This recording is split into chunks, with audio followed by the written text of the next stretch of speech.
Hello and a very warm welcome to everybody who's attending this webinar with Rintu and Sushmit, friends for a long time, fellow filmmakers. Thank you so much, both of you, for joining us today for this session. I can't tell you how delightful it is for me to be in conversation with both of you. And I really feel like, it's such a special moment for documentaries. Not just because of this nomination that has happened, but I think we're just finding ourselves at a point where there is something really special happening with the nonfiction as a format. So before I start with my first question to both of you, Rintu and Sushmit, let me just give a quick overview to PSBT, which is really unknown to nobody. PSBT has been around, for the last 2 decades or so. I think it would not be an exaggeration to say that they have single-handedly done, a great deal for nonfiction filmmaking, for giving filmmakers such as Rintu, Sushmit, and myself opportunities to make our first few films.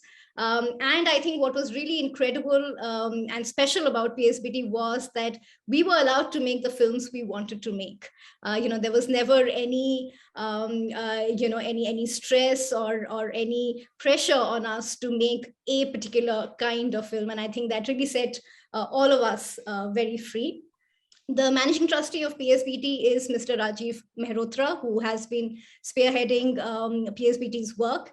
And, we've put together a really exciting project, a really exciting initiative at PSBT with his guidance, which is called Doc Commune, which is a space for nonfiction filmmakers. And Rintu and Sushmit, we were having that chat the other day, and speaking of how when we started off, really there wasn't much that we knew of, and Doc Commune is a space that hopes to bridge that gap for younger filmmakers, for filmmakers nonfiction, and especially those who are interested in nonfiction, because I think there's such few avenues for documentary filmmakers to really reach out to others, to other filmmakers, to their peer. To seasoned filmmakers, and Doc Commune is an initiative and an attempt to bridge that gap. On that note, Rintu and Sushmit, of course, you're sort of the toast of the town for the documentary for the Oscar nomination. But really, like we were discussing the other day, I mean, it's great, of course, that it's happened, but for the two of you, and it was so obvious from the conversations that we had, it's really the process that matters, isn't it? And not so much the fruits. The fruits are great, but that's really not why we make films, right? So tell us a little about how this entire journey started off for the two of you. Why did you decide to become a nonfiction filmmaker? It's really not the cool thing to do. Most people just head off to Bombay and think of making fiction, but you decided to stay on and make nonfiction. So how did that happen, and why? I always forget to unmute. First up, I think I have to say this, Aparna, that we share the delight, absolute delight in talking to you. I still remember at Open Frame, I think, watching A Drop of Sunshine just out of college, just out at MCRC, and that generation of filmmakers, their films were so much a part of our consciousness of what's happening in the scene. So talking to you is super special. Thanks for making this happen. And I think your question is very connected to the absolute discomfort that we had when the whole header of the session was put out there, and I called you and said, "Hey, kya journey to the Oscars?" It's very uncomfortable because it feels like suddenly there's a lot of spotlight, and what are we really spotlighting? We want to be known for our work and not really for us. And after we had that conversation, I was thinking, this whole journey, what does it really mean? After the initial euphoria of, okay, this has happened, it means a lot for both of us. When we started off Black Ticket Films in 2009, non-fiction film company banayenge, we'll direct and produce our own stuff in a space where there are no structures. There's usually not it's not a very nurturing, it wasn't at least at that time, very nurturing space. Mentorship was absent. So you're pretty much doing everything on your own, figuring out, everything is DIY. That part continues to be. So in many ways, we set out to make nonfiction exciting, um, make it cool,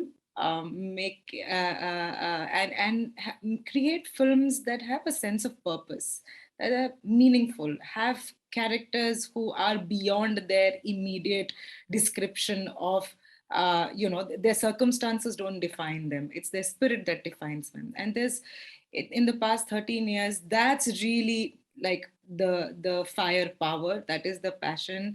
And also, I think I sat down and also realized that this moment is such a beautiful one for Indian documentary filmmaking as a community. You know, when you say this is the first Indian doc to be nominated, what does that really mean? Doesn't mean that we've outrun everybody and that needs to be celebrated. It means that it's a moment in the part of a larger movement in the past 5 to 10 years, where filmmakers have charted their own, non-fiction filmmakers have taken risks, have charted their own course, and each of those stories is unique and is special, but feeds back into the kind of resilience that we have as non-fiction filmmakers in the country. And so it's our journey really started off as us being batchmates at MCRC, and then for a year freelancing, and then talking to each other and constantly saying, ye karna chahiye, wo karna chahiye, and then starting a film company and pooling our savings and saying, let's give this a year, and create stuff that doesn't exist, make it visually exciting.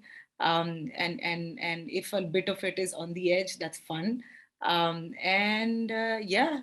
became friends, we became working partners, we became life partners.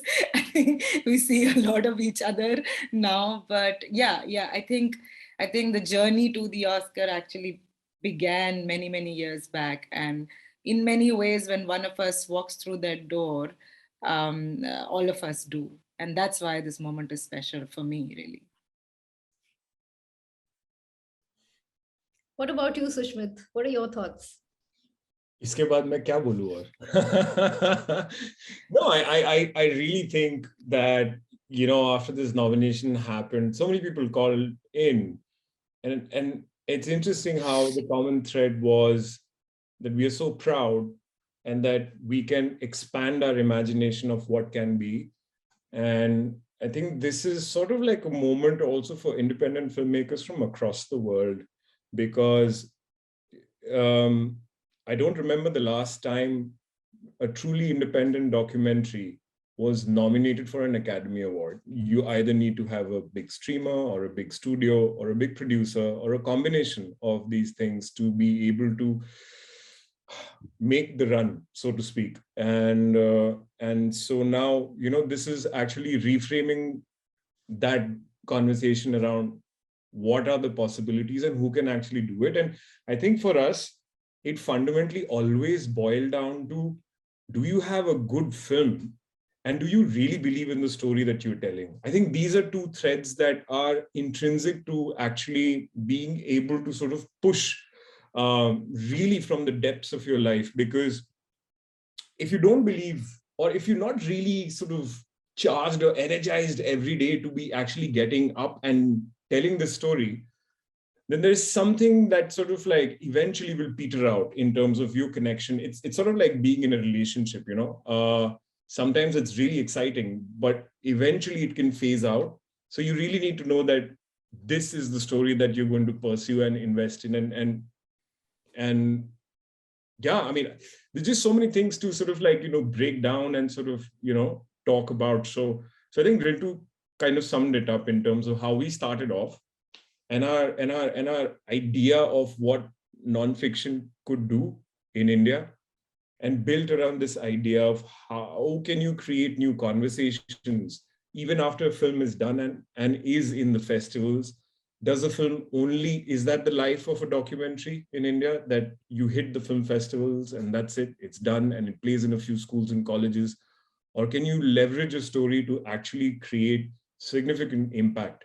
And for us, impact is not sort of built around ideas of traditionally impact is also understood in many ways around, it has a certain kind of sort of lens of activism built around it, right? But impact is also strategic. But if you were to really break it down for us, if you watch a good story, it will pull at your heartstrings.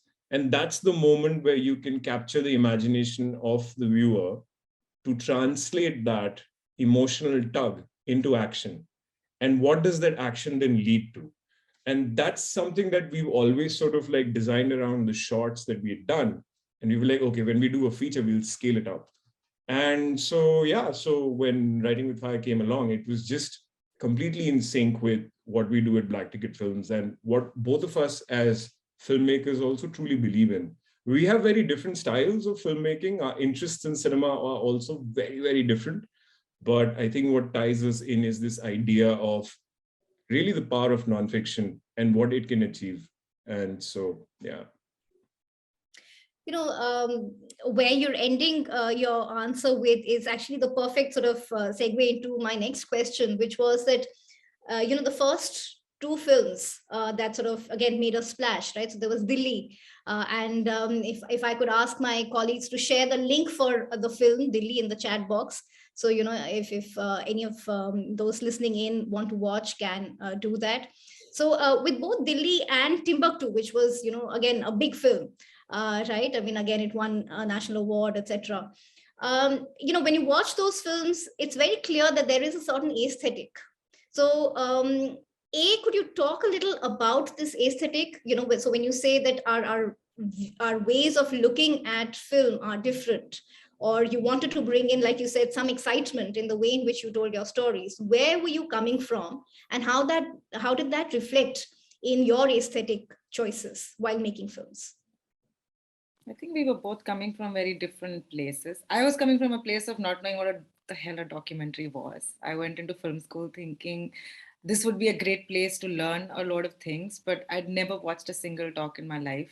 So I carried that baggage of documentaries being moralistic and boring. I just still remember at MCRC, they had this orientation of students on the first day, and everyone was asked, well, what would you like to do once you finish your master's?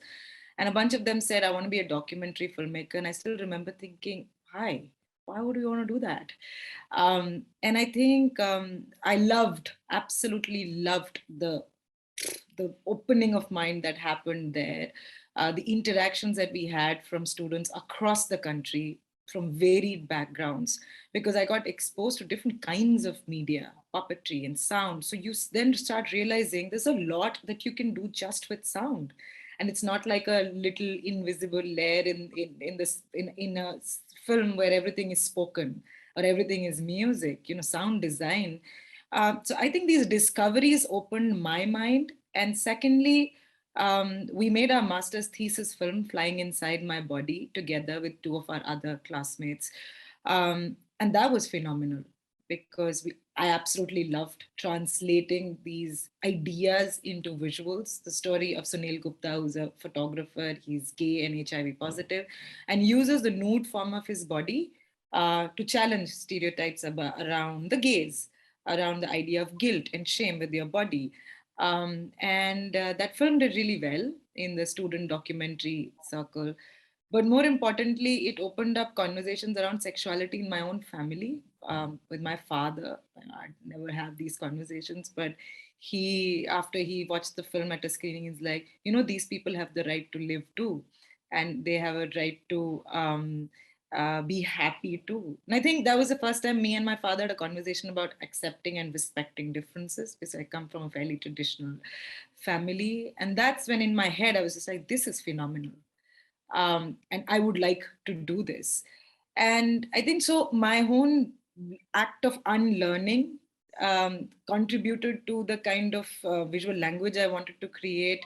It doesn't need to be a voiceover driven narrative. It doesn't need to go into a space where you have to explain everything. There is a sense of mystery and excitement you can create by just, and who better than real people the most dynamic characters ever. So I come from that, I wanted to build in my own unlearning process into, and that's why Notes from a Beautiful City is actually a photo essay, which is the very first sort of like project that we did together. Dilli grew out of Notes from a Beautiful City. There's another film called In Search of My Home, which is about a Burmese and an Afghan refugee family. And there we were restricted with space because the lady Fiar Wang, the Burmese lady, she couldn't really move. She had chronic TB.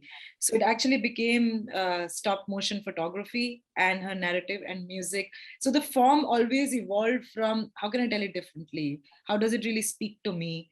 But Sushmit had a different story if we still wanted to keep talking. No, we don't. Yeah.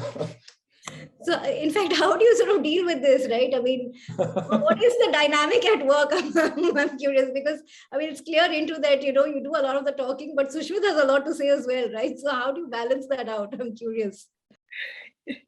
I mean, I think it's really also interesting because, for instance, when we met in MCRC,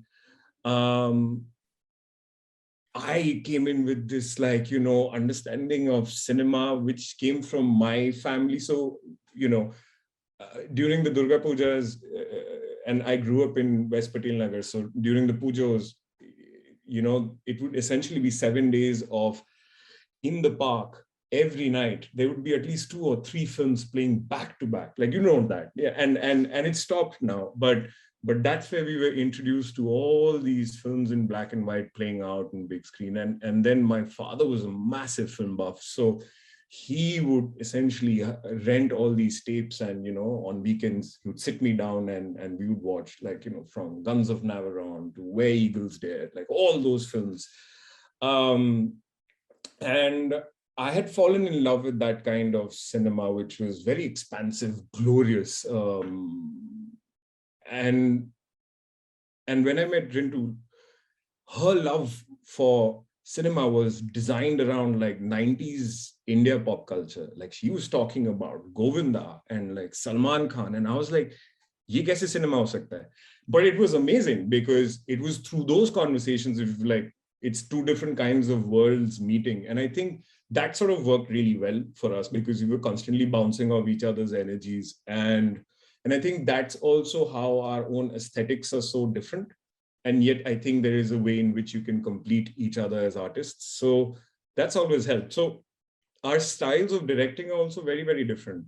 So for instance, when we do commission projects at Black Ticket Films, we've stopped directing those projects together because, it's important for one person to always lead from the front instead of, so the crews always joke about this, that, Rintu's so different, you're so different, not in a good or a bad way, but it's just such different energies.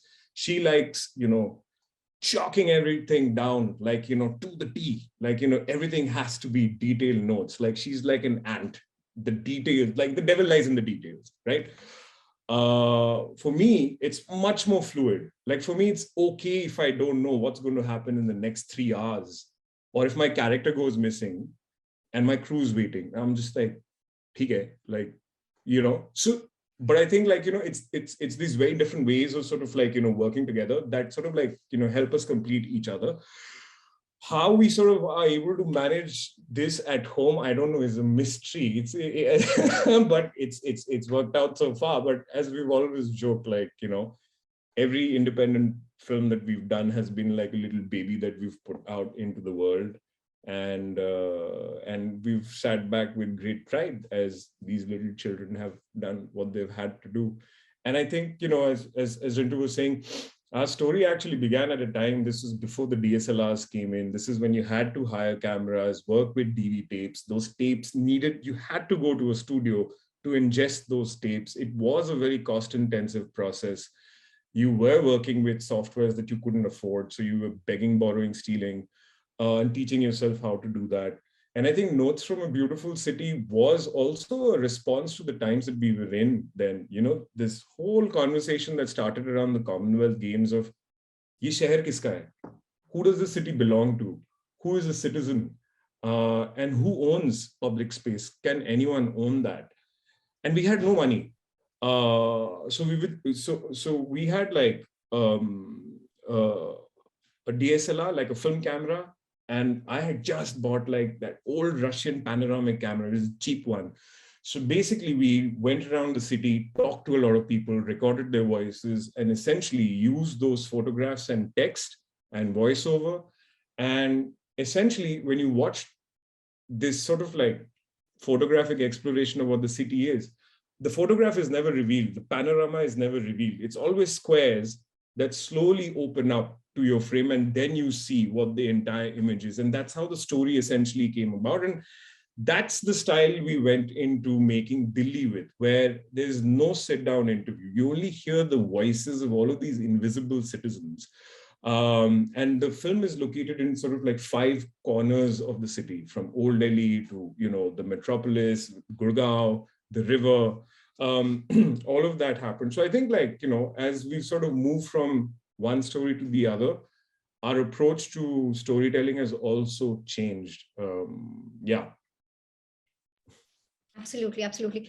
On this note, let me also just tell everybody that if you have questions, please do put them in the Q&A box, and we will get to them in a bit.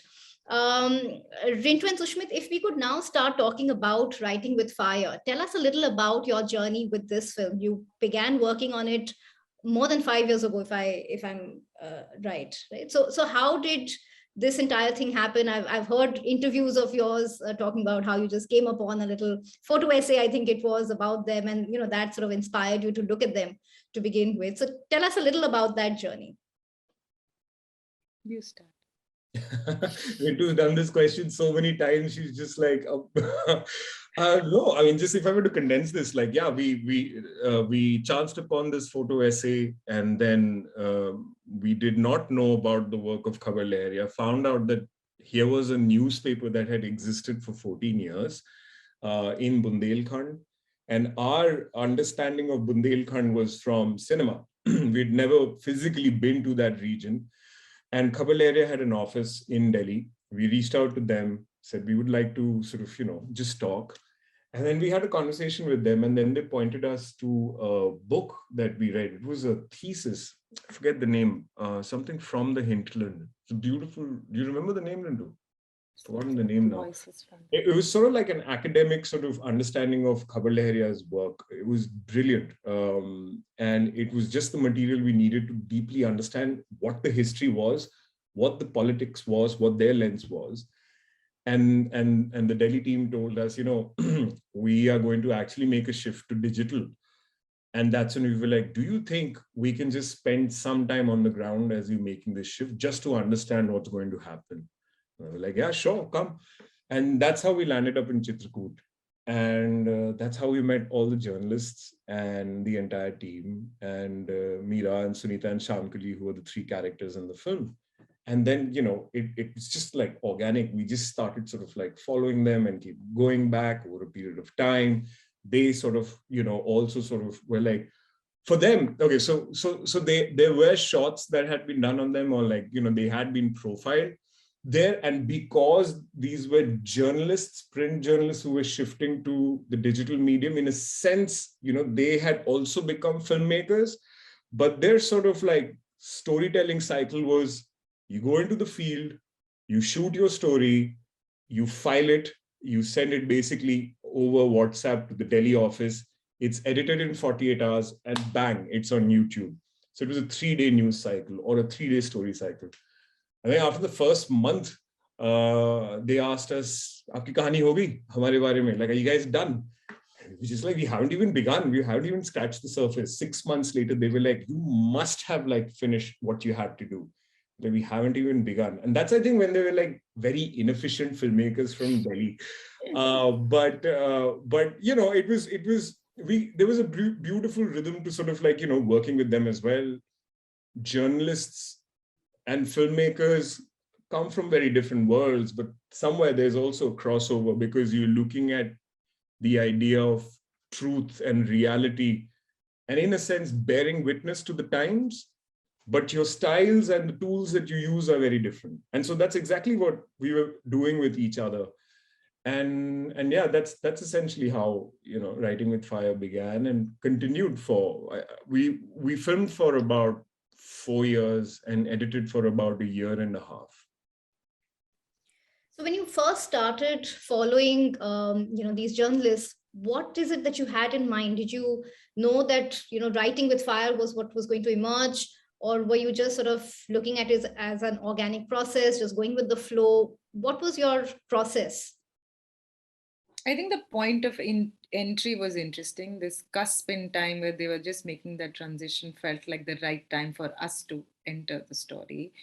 And we were interested in the women, very much so. The spirit of these women, the very first time we met them, and I say this often, the intelligence, the wit, the intellect, just the vision, all of, and the skill to articulate all of that, to question each other. And an organization led by women was very exciting. Dalit women as colleagues, as bosses, and, that kind of imagery we haven't really experienced on screen. We've experienced as filmmakers when we go into rural parts of the country where women are running their own organizations, but usually you don't, that image is completely missing from popular culture. And just really, who are these women? Where do they come from? Where do they want to go? What are the kind of negotiations that they make at home and in their professional spaces, which are so male dominated? So the interest was that, and we knew that we wanted to tell an intimate story. And what helped was this transition that Khabar Lahariya was making from print to digital. So you knew that that arc could be a guiding light of just following that, to seeing that through. Whether they succeeded or not was very little significance to us. But we were invested in the journey. And what would it take to really create something that doesn't exist from the rich experience that they have as journalists, the rich acumen that they have as women who've navigated power structures for way too long, and the sense of lightness that they carry, where it's hard work, physically exhausting. You're dealing with trauma on an everyday basis, and yet there is this sense of, yeah, life goes on and life is beautiful. So we need to laugh and we need to laugh. And that's where it really started and then kept expanding. Part of it, you have no idea what story Meera is going to do in a day. Or what, and our crew was really tiny. It's just Sushmit, me, and Karan, our co-cinematographer. So you're always prepared as a doc filmmaker for a surprise. But I think a part planning of kind of projecting this is what we would want the story to be, in part letting ourselves to be taken in by surprise was really the recipe of just going ahead. Right. My next question was going to be something that somebody's also asked in the Q&A box. This is Debashish Kumar asking, when you shoot for so long, 4 years, how do you know when to stop and when to get into the edit? So are you constantly parallel editing, or do you come to a point and then decide, okay, now I'm ready to get into the edit room? What was, how did you guys do it? Like that's a question that plagues every documentary filmmaker. Like, when has my story stopped? With us, because we knew we were embarking on like a long project, what we essentially did as a part of process was every time we would go into the field to shoot, and our average sort of time in the field for 7 days, 7 to 14 was the amount of time we would spend. The longest we've been there was about 20 days. We would always come back and very quickly sort of like create scenes that were memorable for us or important for us. And we would look at every day as a little story, and it would be a very rough sort of assembly. But I think that was very, very important because we started filming in 2016. Imagine if in 2019, we began actually editing the film. What you've done 3 years ago, you would have a sense of what that moment was, but you would forget like a lot of what that energy was in that moment. And a lot of times when you're looking at somebody said this, somebody said that, how do I explain this? When you're editing, like there is a lot of material that can actually build to create like a powerful moment right there. But you can only tell that it's powerful if you know the context to that piece. And you will know the context to that piece if you know from which character's perspective that scene is going to play out. Whose worldview am I showing the audience? And 3 years down the line, it can get very confusing. Ki kaun se character ka point of view hai. So we always sort of like came back and created like what we call these little bricks. And by the time we started in 2019 is when I pulled back from active work at BTF, and Rintu was sort of managing the company, where I started looking at these bricks and sort of creating like scenes, like, you know, building sort of like the base architecture for the film. And 2020 was the year when, you know, Rintu and I decided to sort of give the next 12 months to actually make the film. So because we had all this material already in place on the timeline, that's when, you know, we reviewed it, and then we shut our system down and went back to pen and paper. That was super critical, because what we did is we took sticky notes of different colors. Each color represented a theme and a character. And we wrote down, like, you know, what the scene was and whose point of view it was, and what was it doing for us and because a sticky note is only this much, there's only as much that you can write. And you have to write big because you're always looking at it from a distance. So it forced us to be very specific. And so we spent almost 4 weeks not opening the edit system up and just playing with these scenes on paper. And it was almost trying to like sort of like fit the right sort of, you know, pieces in a puzzle. And the thing is that this could have also looked like a very different kind of story. Somebody else had to come in and like move things around. I mean, that's something that, you know, in film schools also happens a lot. You're given Rashomon and then you play around with the scenes and meaning changes. So we knew very clearly that we wanted to just lock in the edit on paper and then go back to, you know, actually opening up the system, because there's such a temptation when you're working on a software to isko wahan pe dal ke jaldi se ye try kar lete, but it's just like going down a rabbit hole. And so after we did that, I think after a month and a half of that, this was around like March or so, you know, the pandemic had like, you know, the lockdowns had started. We had our first assembly, which is about 5 hours, and it looked very convincing to us, but we knew that we had to have a 90-minute film. And so then it was a process of constantly going back to, you know, the material and cutting the fat, as some editors say, but killing your darlings, as a lot of people say. So a lot of scenes had to be pulled out from the film. Yeah, that's the really sort of painstaking sort of process that we need to go through, right? So we have another question from Dhruti Rathore, and she's asking whether it was a free-flowing production window or was it planned, considering that, you know, you were following people with, you know, certain lived experiences, etc. So, you know, how did you even know that, okay, this time when we go in, it's going to be for 7 days, this time it'll be 14, 20, and you know, and were you looking for resolutions to some of those stories that you were following, or did you want to keep them open-ended? You know, how did you you know, decide on those things? Dhruti, I think it was a bit of both and more. Like, we plan a lot also because you're constantly pitching, so you need to know what your story is. We were in constant touch with our protagonists, so just to understand what kind of stories are they doing, what's happening in their personal lives. It became, you know, it became a relationship where we constantly keep checking in. So we were able to plan a certain a few things in a way where you'd like, for instance, one of the journalists is she takes time to get comfortable with technology. She struggles a lot. So, you know, it would be so awesome to have a scene where she finally cracks it. And like, it comes as if who she is truly inside merges with this moment of, yes, I've got it, I've closed a story. So, you know, you're looking out for that every time.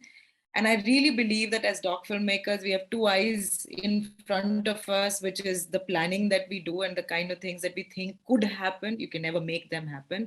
And then a set of eyes behind our heads, which is the free flow, which you have no control over. And it's really the choreography between both. So it was always an estimation of, let's start with a week and then see what and it takes a while to set into the rhythm every time you're going fresh. And in a place like Banda, just to acclimatize with the sound pollution. We've lived in Delhi and Delhi noisy, but Banda is like everything that moves honks. So even in people's homes, when you're interviewing them, the traffic is omnipresent. It was torturous to do sound recording for me, so just taking a little bit of time to acclimatize and then getting into the rhythm. So it was a bit of both, definitely. We're getting a lot of questions, and that was going to be my next question as well, about your choices around gear, given that it was such a small team, just 3 of you. How did you decide which camera to go in for? How did you manage sound? You didn't even have a sound recordist on location. Rintu, you were doing it. So how did you sort of, decide on all of these, and what were those choices? I think a lot of people are very curious to know, including I can see Vijay and Ayon. Did you want to take that, or? Go ahead. I talk more. Hi, Vijay. So Vijay, of course, knows Karan. So Karan and I had this conversation around what the camera needs to be, and I'd always imagined it being something like a C300 or a bigger format, because you're embarking on your first feature and you want it to look and feel all glorious and all of that. Uske baad hum jab recce ke liye gaye, when we landed up there, we were just like, we'll have to do this on DSLRs, and it has to be the 5D because a bunch of things. So one, you needed a camera that was able to sort of sustain itself in such hot environments and also dusty environments. A camera doesn't shut down if it's like 45 degrees, which a lot of other units, that had just come into the market were doing. And because we were both so proficient and comfortable with the 5D, it just was a very, very natural choice. Also, the fact that, between 4K and HD, managing a 4K workflow would have been absolutely insane. The other challenge that we had was because of sound. Banda is a notoriously noisy place. Like, it's an out-of-body experience. The first time we landed up over there with our cameras, we had to pull back, and it took us almost a day to settle in because, we almost felt crushed with the amount. Wahan sab pressure horn ke saath chalta hai. Like, bike se leke truck, sab pressure horn pe daba ke gaadi chalate. And because we didn't have a boom mic, because the boom mic it would stand out too much. So Rintu had the Zoom H6 recorder with 2 RF mics. She would usually mic up one of the protagonists, and both of us had Shure shotgun mics, which were linked to the DSLRs. Now, the big challenge in post was every time I would come back and ingest the footage, you had the camera mic, which needed to be synced with camera mic A, camera mic B, the 2 shotguns, and then the 2 different lapel mics, or the RF mics. So we, at any given point in time, had 5 different sort of like audio tracks, which was a hot mess, because that's the big challenge with working with DSLRs, because you can't sync on location. Would we do it any other way? I don't think so, because you have to imagine this, like you're sitting in an auto rickshaw, and in these parts, rickshaws are called sadhans. तो सुबह हम निकलते थे, बस लेते थे, 2-3 घंटे का बस जर्नी होता था, and then the sadhan is the only vehicle you have to take you inside the village area, like off the highway. And because sadhans would come only once every hour or once every 2 hours, instead of 5 people, you'd have 15 to 16 people sitting inside, cooped up like chickens. And Rintu would, of course, she'd be like, "Ye shot bahut acha hai, guys, le lo." So you also need then a camera that you are able to pull out and, you know, film with without it standing out. And a lot of times people would just keep staring into the camera. Ye kya kar rahe ho? But because it's a DSLR and also the choice of lenses, we decided to film entirely with a 24-70 because it's the most flexible sort of lens you can work with. And I like working with the 28 block, and Karan liked working with, I think he worked a lot with the 35 block. These were the 3 lenses that we had between us. We decided to let go of the 70-200 because the weight and the length of a 70-200 is as much as a Bisleri bottle. And we had to make choices between carrying gear or carrying water. That's another reason why this film has not been shot using, it's all shot natural light. No bounce, no thermocol, nothing. Like, you want to keep things as organic as possible. Yeah, entirely handheld. So, you know, those were the choices that we made while filming. We wanted like a robust sort of filming unit, and you know, the 5Ds were just absolute workhorses. They did us good. And importantly, battery life, decent battery life, because we were working in areas where there's no electricity. Like, if you're in the field, you can't possibly go into a house and say, charge kar do. Kyunki hum ek jagah mein rukte hi nahi the. You're constantly moving with the journalists. So another consideration. Yeah. Tell us a little about, you know, how you took the film to various platforms, because that by itself is another journey, right? Almost perhaps as exhausting as the making of the film itself. Very What was exhausting. that? Yeah. What was that like? And what are your lessons from that? The first few years, I would say a year and a half, it was entirely funded by us. So we'd work and then make sure that the next phase and the next phase is happening. But, you know, just philosophically, we've always believed that there is a sort of passion associated with the word passion is brought up a lot when we talk about nonfiction filmmaking, which is a sort of a shorthand for this toxic sense of I will do everything for free, and I will beg, borrow people's time and resources. And very early on, as a part of BTF, we felt like we don't want to do that. Everyone's time is precious. Everyone's talent needs to be compensated for. And sure, we will do those projects where, you know, we've done tons of pro bono projects, but when we are doing a commissioned piece, we would want the best professionals to come on board. And we should be able to communicate that with clients, etc. So that ethos came in very early on like that. So even here, we wanted a set of professionals that we knew we wanted to work with. We wanted to work with Sid Meer to color the film. We wanted to work with Tajdar Junaid, and while they were super generous and amazing with everything that they did and the rates they were offering, we didn't want to say, can you reduce your rates? And so we knew that we had to raise money. And this was just going into another year after year, just like the whole, the production and the post of it was looking like a humongous cost. And so one of the first things we did was pitch at Dockage Kolkata, which is the most robust space in this country, and I would say in South Asia, to pitch projects. There's a 3-day mentoring that happens before. That really is a churning process of really refining your 1,000 thoughts into what is the story I'm telling, why am I telling this story? And then the whole pitching that happens to commissioning editors from agencies across the world, television networks, funds. And that was a very strong experience, because you kind of feel how your film sits in the industry, in the marketplace. From there, we got the opportunity to travel to Sheffield. The film got selected as a part of the 50 projects at this something called the Sheffield Meat Market, where again you're pitching, but you have a table along with the other 50 projects, and people come to your table, almost like speed dating. And then we also pitched the film at IDFA Forum. Again, a very, very competitive but robust pitching forum.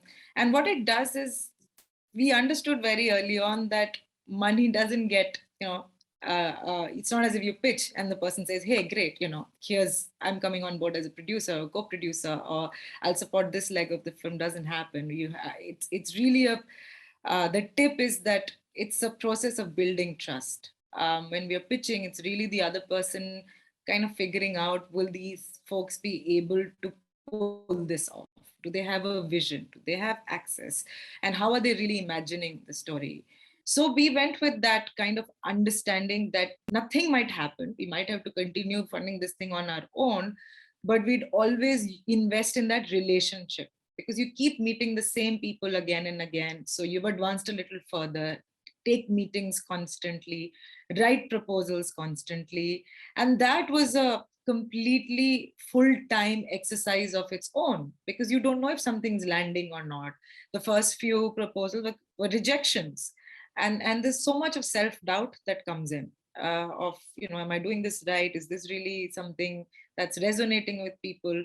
So just this pitching constantly, and I recommend Dokech Kolkata to everybody who has a story to tell. And if it doesn't, and you're still thinking about it, then they have something called an observer program, where you just attend and watch people working on their pitches, on their stories.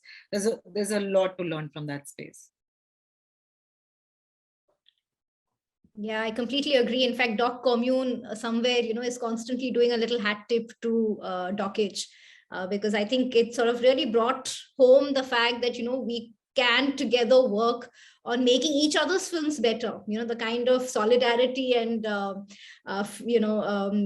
generosity, I think, that, one sort of witnesses at Dokech is something worth learning, I feel, for a lot of us. We have another question from Shoptik Garai, and he asks, how do your characters feel about the representation that they have found in the film? And did you encounter challenges in constructing their representation and the politics around it? And I think this is a very common question for that I think all non-fiction filmmakers have to definitely think about on the edit table and while filming, because these are people's lives that you are sort of taking on in a way, and you're endeavoring to represent them. And I think this question can never be separated from the process of filmmaking. So, but in this particular instance, how did you deal with it? We sort of understand and acknowledge very well that filmmaking is a very unequal exercise. It's the power, it's an imbalance of power, and the power always rests with the person behind the camera. And as you said, as non-fiction filmmakers, we're always in somebody else's reality. And in that way, we're always telling a story or entering a reality that's not ours, but there's yet something that we want to do there. And so therefore, the importance of relationship building. So that acknowledgement was very important. And in a film like this, where our class and caste is different from the lives that we were exploring, and beginning to tell the story of, there was, we always enter with a sense of curiosity. And the way we try to make that relationship more equal is it's offering ourselves to their curiosity. The women here are media makers, so they very well understood the power of being in front and be off and behind the camera. So we had very open and honest conversations around what is your lens going to be. And I think being established as filmmakers helped, because we had films that they could watch and figure out. We'd worked with a lot with women in rural areas, women belong to different castes and class. So that sort of, I think, made a huge difference in them understanding how is it that we work. And really, they had a lot of questions to ask of us about representation. Why do you want to make this story? And what is the story going to be? And so while we didn't know what exactly the story was going to be, we knew it wasn't going to be a victim narrative. We just knew it. And we knew it was not going to be this hyperbolic heroine who saves the world, the end of the day kind of narrative, because both strip people of their ordinariness, of their vulnerabilities, of their humanity. We were encountering women who were very dynamic, complex, had their vulnerabilities, and their strength came from them. Them being extraordinary came from a space of a lot of which makes them, relatable. And so that clarity, I think, helped. And our own style of working, the first few days of shooting, we were a very quiet crew, just the three of us, and really setting the dynamic of, if you are okay with us coming with you into a village, we will. If you feel like, you'd rather not, tell us. And that continued till the last schedule. Also, in these parts, many parts, these are places where people have not seen film crews. So even if you try to blend in, you're always sticking out. You don't belong there.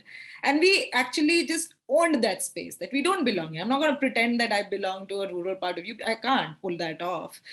So we tell people, especially in shooting in police stations, that, we're making a film on a Smira or a Sunita, and they'd just be like curious. There were times when people didn't want to be shot and we wouldn't. So it was just like a lot of understanding, reading the room, a lot of communication between us and the journalists, and keeping it fluid. So I think it was a very open process. They had no idea what the story is going to be. And I think we had an absolute independent free hand of what the story would be. Never did they say, we want to watch the footage, or can you show, there was this implicit trust of them as journalists trusting us as filmmakers. And that allowed us to really create this as a story that we wanted to tell till the very last shot from the beginning. I think just like to add to that also, this idea of who is telling whose stories. We have always been outsiders to the stories we've told, whether that be of a farming community in South India, or an Afghan or a Burmese refugee family, or, the immigrant population, the migrant population that works in Delhi. We had worked a lot with marginalized communities over the years. And so I think the important part of sort of trying to tell, I mean, if I were to sort of like, and this is something we've thought about a lot, and if I were to look at it with that lens, then the only stories I would be qualified to tell would be stories of middle-class Bengali families living outside of Kolkata. You know what I'm saying? So like, I think the frame of reference needs to expand in terms of, why do you want to tell this story? Why should you tell this story? And do the people whose story you are telling feel that you are the people who should be telling it? And I think, I think that's also been the privilege of sort of like, being documentary filmmakers, because that's the process we followed, like going into a feature as well. And when the film premiered virtually at Sundance, and then through the course of the year, it's just been a joy to have the journalists not only come on panels with us, but front the film and own up and like talk about their own sort of journalistic ethics and processes, and their experiences with us as filmmakers. And Meera ended up sort of leading a closed door masterclass for the Columbia Journalism School with us. So a lot of those things have also happened. So I think the important thing over here is, what's your lens, and is it an authentic lens? And only we can define what authenticity means over here. So in a sense, I feel, and this is a very personal take, I feel we, more often than not, we're always sort of like scavenging and scouting for stories. And more often than not, we might just end up being outsiders to these stories we're telling. And that's okay. But I think it's the lens with which you're sort of like bringing these stories out to the world that matters most. So, yeah. Yeah, so tell me this, I mean, in this entire journey, I mean, the two of you were together, and there was Karan, who was, with you through it all. As you got into the edit, did you ever think of getting somebody else to sit in on the process, or when you started taking the film out to, these different platforms, did you feel the need to have somebody who was more, say, a producer kind of a person? I mean, all the two of you at least had that, right? The two of you had each other. But did you at any point feel the need to have, somebody come in from the outside and become a part of the team? And if yes, how did you sort of go about that? And if no, why not? Aparna, you mean from like the edit perspective or from the film's producing rights perspective? Both. So, Okay. just having outsiders come in and, sort of journey, with you. Yeah. So whether as an editor, whether, in different, roles. Should I take the producing bit and then Rintu, you dive into the edit bit? Okay. I think we were very clear that the first feature doc that we will make, and again, like this goes back into this idea of how far can you push the idea of nonfiction and representation and storytelling as Indian filmmakers.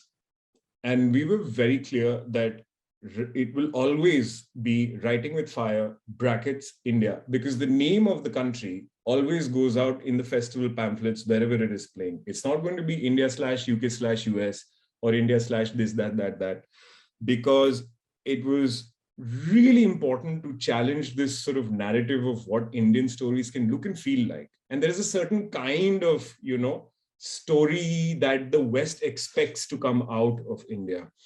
And I think also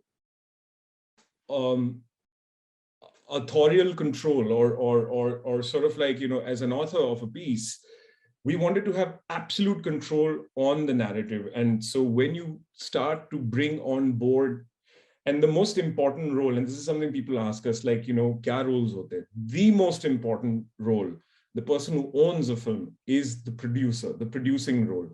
And we were very clear that it would always be Rintu and me, because this had to be a project from India that spoke to the moment. And, when we were in film school, and even like, years after that, we would watch these films made by filmmakers from the West, which are so extractive, with these films that were celebrated and films that have done Academy runs and all of that. And it's like, ye hamari kahani nahi hai yaar. There's a lot of dignity behind that man or that woman or that child who's standing over there, but you've only chosen to sort of film them in a certain kind of way. And it's just so colonial. And so we didn't want any of those pressures at all. And yeah, it was a tough choice, because it would have been so much easier to actually have had, someone come on board and say, focus on, like, making the film, and we will raise, the money. But yeah, all the way through to the end, till the 5th year, we were writing proposals. It's called bridge funding. Itne ka paisa hai, chalo itna aa gaya hai. Like, ye hamara vision hai. But, it's just like you create milestones. Like, how much do I need to make sure that my next year production is taken care of? How much do I need to make sure that I'm working in an A-class studio in Bombay for, the post or the sound or the grade or, and importantly, like what a lot of indie filmmakers don't end up doing is creating an Excel sheet and creating a timesheet of the amount of time they've put in as directors, producers, cinematographers. Like, imagine if you were to pay yourself, and a lot of people feel guilty, yaar, ye to mera apna project hai, like, I don't know how to budget for myself. I was like, okay, but if you were doing this for someone else, or if you as a producer were to bring on board a director, they're not going to do it for free.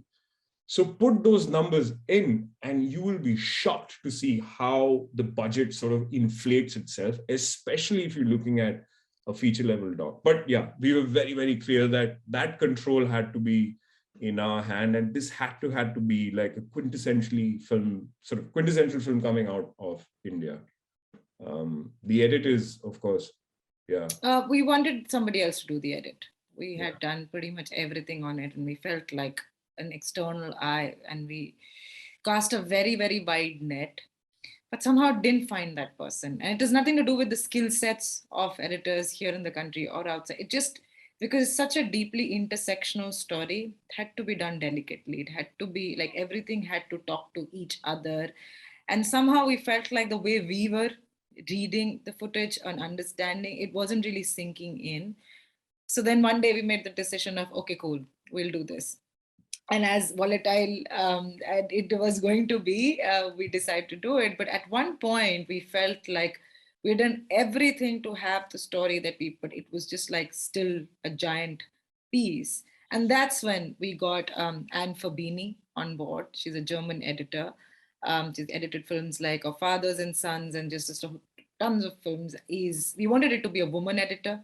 So whoever, that was a big criteria. We wanted it to be an editor who has worked with subtitled films, because that's a completely different way of looking at material and playing with rhythm.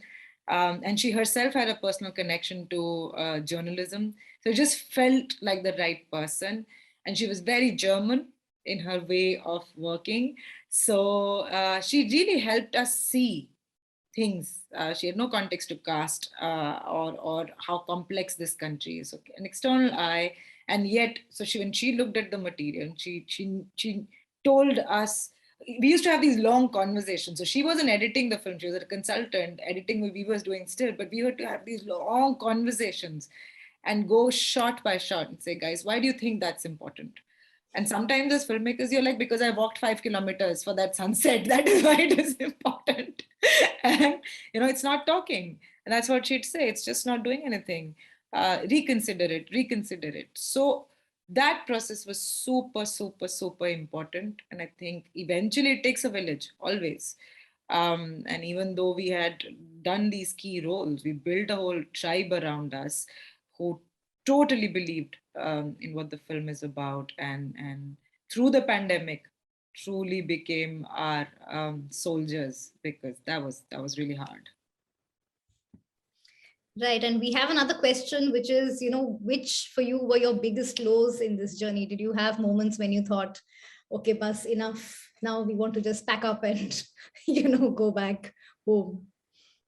Many times. Yeah. Yeah. I think it's also very exhausting emotionally and physically, to keep doing something that you don't really see the light at the end of the tunnel. And like I said, self-doubt comes in. And I think we're very fortunate to be two people, because one person can always lift the other one up. And there have been many moments where you just felt like, will this even, see the light of the day? In the pandemic, especially when film festivals were collapsing, shutting down, editing a film at that time was emotionally very, very scary, because you don't know by the end of it, if you have a film, will there be a festival to take it? How am I going to distribute this stuff? Because that part of the world we had no idea about. And to just keep going. And I think that's where the word that I call like passion really, it just was like, this is something, I have something to say. And I will say it in the most articulate way I can, is something, how is it for you when you do it? Like, there comes a moment when you just like, everything's going up in flames, but there's something that keeps telling you to like, just another day, another hour of the edit, and you'll get there. But I think we've had many. I mean, we break it down as like, it's life's like a sine curve, right? That's what it is. And so is editing, and so is filming. Like, there will be one shoot schedule where you will come back with 3 scenes, which will be spectacular. And then the next 2 shoot schedules will be like, kuch bhi nahi mila, kuch bhi nahi. And you will, self-doubt kicks in.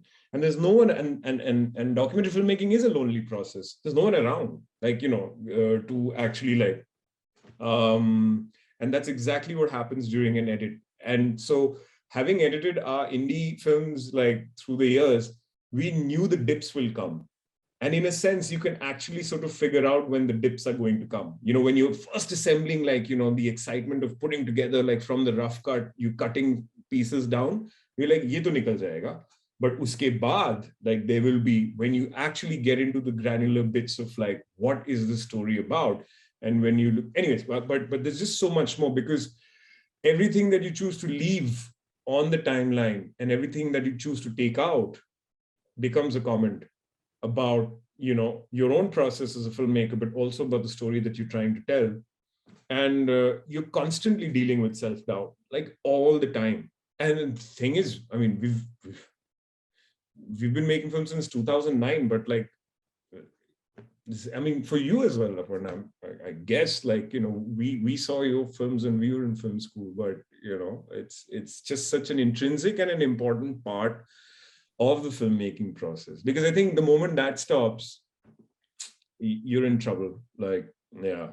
Yeah, absolutely. And I think this would be a good moment to perhaps reflect on documentaries or nonfiction, and the process that we go through. There is a certain we can call it passion, we can call it madness, but there is something special about this entire process that keeps us going, right? And when did you? I mean, of course, you knew that it was an important story that you were telling. It was a story worth telling, and clearly, from every time you would go get your footage, there would be little indications which would tell you that, hey, continue, keep walking, right? But when you started sharing, your little baby with the rest of the world, whether it was at Dockage or, at IDFA or Sheffield or wherever, how was it to share your little baby? And then how would you respond to the kind of response the film was evoking from those that you were sharing it with? What was that journey like? There was a lot of excitement, I think, around, the pitches that we were making. But there was always also this thing about, first time feature filmmakers, nikal payenge ki nahi? Will they be able to do? But there's a lot of promise, but the promise cannot be contained in a three-minute sizzle reel. Like, everybody knows that. And I think that that's something that, we sort of like thickened our skins to. There were times where, certain commissioning editors were like, we would love to come on board, and this will essentially be, and I've used this anecdote so many times, but I essentially use this because it's so important. Because, so he said, this is going to be the next India's daughter. And we were like, no, this is not. This is quite the antithesis of what India's daughter is. And I think this is exactly why you don't get the context of what India is, because that film got panned by Indians because you didn't see the lens with which you were making it.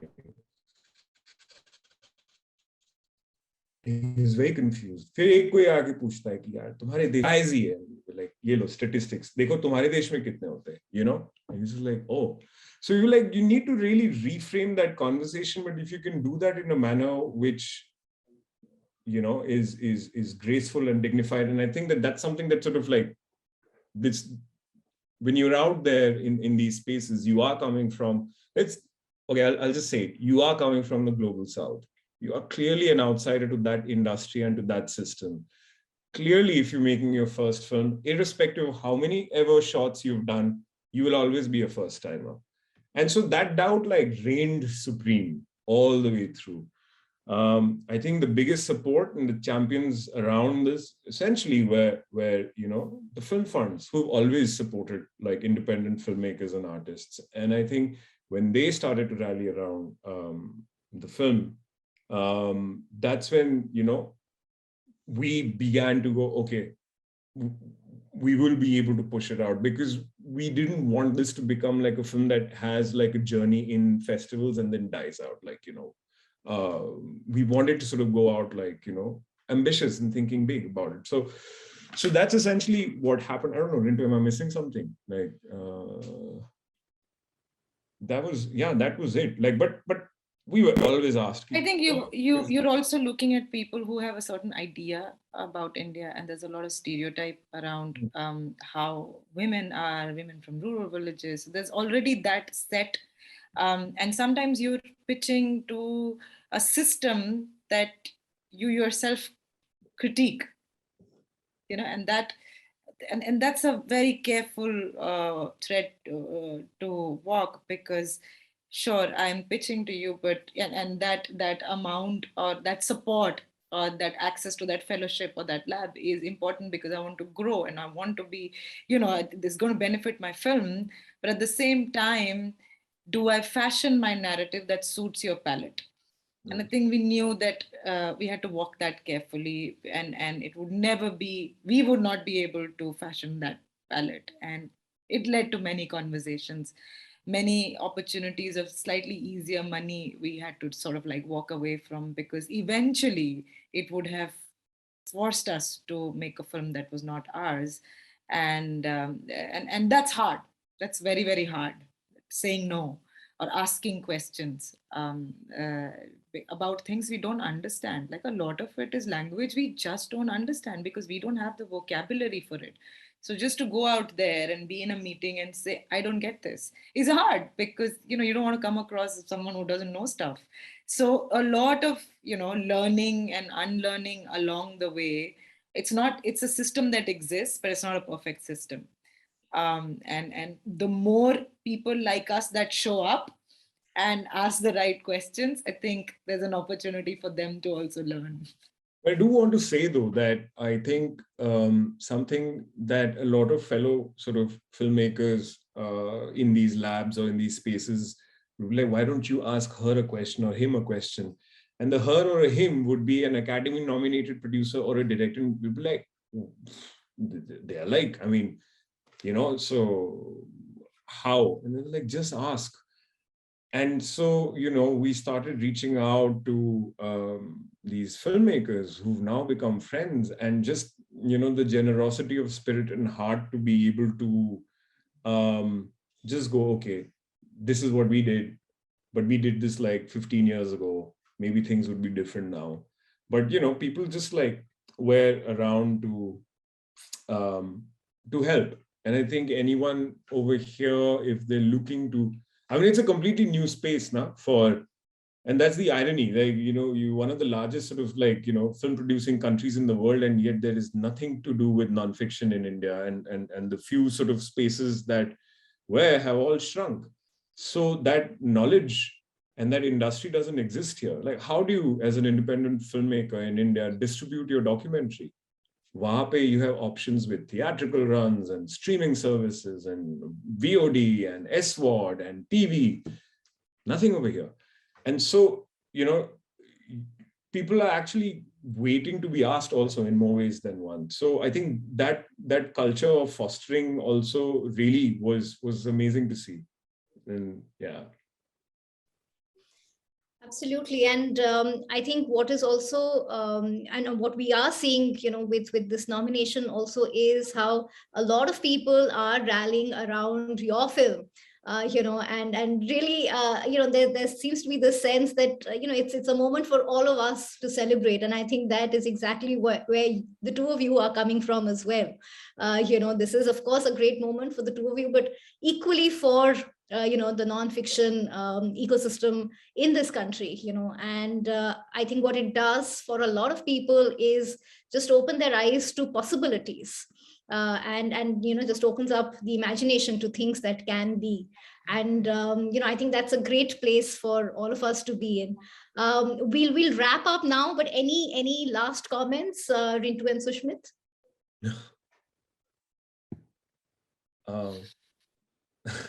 I don't know what to say, except that, you know, it's documentary filmmaking is a very arduous process, and like, you know, it's difficult, but it's as beautiful. It's lonely, but you will find your community amongst the people who you know, jo aapke patra hai, wahi aapke, they become your family, and life embraces you in the funniest of ways, and it's a beautiful journey. And all I would say is, you know, if you have a story to tell that you truly believe in, you'll find a way, you know. And that's essentially been the story with all films that have gone out into the world. I don't know how many of you have seen this film called Honeyland, but if you were to just like hear the filmmakers talk and how they essentially put that film together in the middle of nowhere, and what that, you know, so it's essentially about never give up on this act of wanting to tell the stories that you truly believe in. And it's so much more difficult to do it in the times that we're in, with the scant resources that we have. But, you know, I think that spark, that flame to keep it alive is so important. So I sound like a lecturer, but like, you know, no, but it's true. Like, this has essentially been like the journey of our lives as well.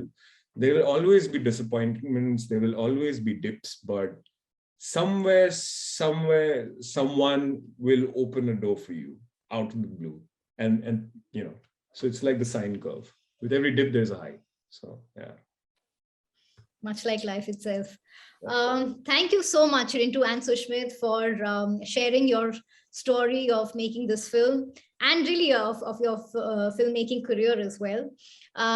This conversation series is something that we're going to do every month as part of Doc Commune. And like I shared right at the beginning, the idea behind it is to make sure that, you know, there are more spaces that can be accessed by young filmmakers.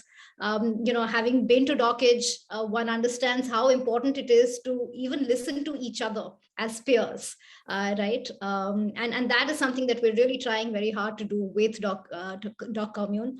And this was our first public conversation, you know, as part of Doc Commune. So thank you so much, Rintu and Sushmit, for thank you for sharing having us. and we have lots of I think we've recorded this, so we'll send across all these comments on chat. I think lots of people saying lots of very nice things about the two of you and your journey. So wishing both of you all the very best, and, you know, more power to non-fiction filmmakers. Absolutely. More power to us. Thank you all for joining. Thank you. For PSBT for making this happen. Bye. Bye. Thank you.